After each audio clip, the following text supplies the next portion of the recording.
हजरत सालेह अलैहिस्सलाम हजरत हुद अलैहिस्सलाम के तकरीबन 100 साल बाद पैदा हुए। कुरान में उनका तज़किरा 7 जगहों पर आया है।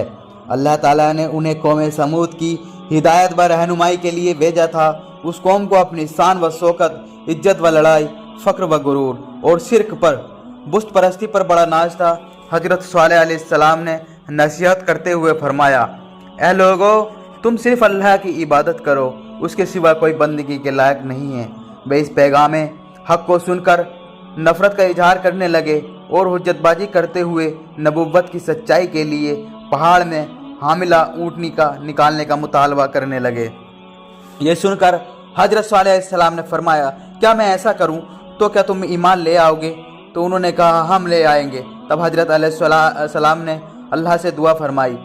अल्लाह ताला ने मुआजिज़े तौर पर सख्त चट्टान से ऊँटनी पैदा कर दी, मगर अपनी ख्वाहिश के मुताबिक मुआजिज़ा मिलने के बाद भी इस बदबख्त कौम ने नहीं माना और वह कुफ्र व नाफरमानी की इस हद तक पहुँच गई कि ऊँटनी को कत्ल कर डाला।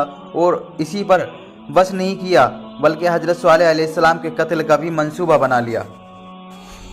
इस जुर्म अजीम और जालिमाना फैसले पर गैरत इलाही जोश में आई और 3 दिन के बाद एक जोरदार चीख और ज़मीनी जलजले ने पूरी कौम को तबाह कर डाला।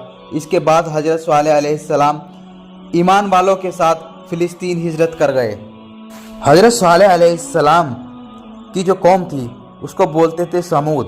समूद कौम के वही लोग हैं जो पहले आद की हलाकत के बाद हजरत हुद अलैहिस्सलाम के साथ बच गए थे और उनकी नस्ल आदे सानिया कहलाई। उनको समूद इरम भी कहा गया। समूद की आबादियाँ हिज्र में थीं। हिजाज और शाम के दरमियान वादी कुरा तक जो मैदान नज़र आता है, ये सब उनके रहने की जगह है। समूद की बस्तियों को खंडर और निशान आज तक मौजूद हैं। इनकी खास बात यह है कि इन बस्तियों में मकान पहाड़ों को काटकर बनाए गए थे। गोया समूद तमीरात के मामले में बहुत ज़्यादा माहिर थे। समूद के ज़माने के मसले के बारे में कोई तो तयशुदा बाकायदा वक्त नहीं बताया जा सकता, अलबत्ता यकीनी तौर पर कहा जा सकता है इनका ज़माना हजरत इब्राहीम अलैहिस्सलाम का से पहले का ज़माना था। समूद अपने बुत परस्त पुरखों की तरह बुत परस्त थे। वे खुदा के अलावा बहुत से बातिल मबूदों के परस्तदार थे और शिरक में डूबे हुए थे। इसलिए उनकी इस्लाह के लिए भी और उन पर हक वाज़े करने के लिए भी उन्हीं के कबीले से हजरत सालेह अलैहिस्सलाम को नसीहत करने वाला पैगंबर और रसूल बनाकर भेजा, ताकि वह सीधे रास्ते पर लाएं। उन पर वजह करें कि कायनात की हर चीज़ अल्लाह के एक होने और अकेले होने पर गवाह है।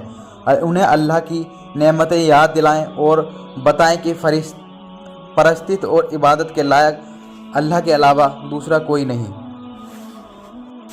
हजरत सालेह अलैहिस्सलाम कौम को बार बार समझाते हुए और फरमाते रहे, पर कौम पर बिल्कुल असर न हुआ, बल्कि उनकी दुश्मनी तरक्की पाती रही और उसका विरोध बढ़ता ही रहा और वह किसी तरह बुत परस्ती से बाज नहीं आई। अंग्रेज़ी एक छोटी और कमजोरी जमात ने ईमान कबूल कर लिया और वह मुसलमान हो गई, मगर कौम के सरदार और बड़े बड़े सरमायादार उसी तरह बातिल परस्ती पर कायम रहे और उन्होंने दी हुई हर किस्म की नेमतों का शुक्र अदा करने के बजाय नाशुक्री का तरीका अपना लिया।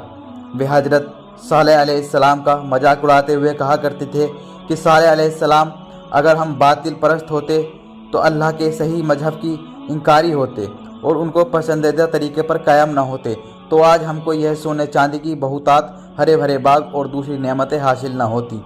तुम खुद को और अपने मानने वालों को देखो और फिर उनकी तंगहाली और गरीबी पर नज़र करो और बतलाओ कि अल्लाह के प्यारे और मकबूल कौन है।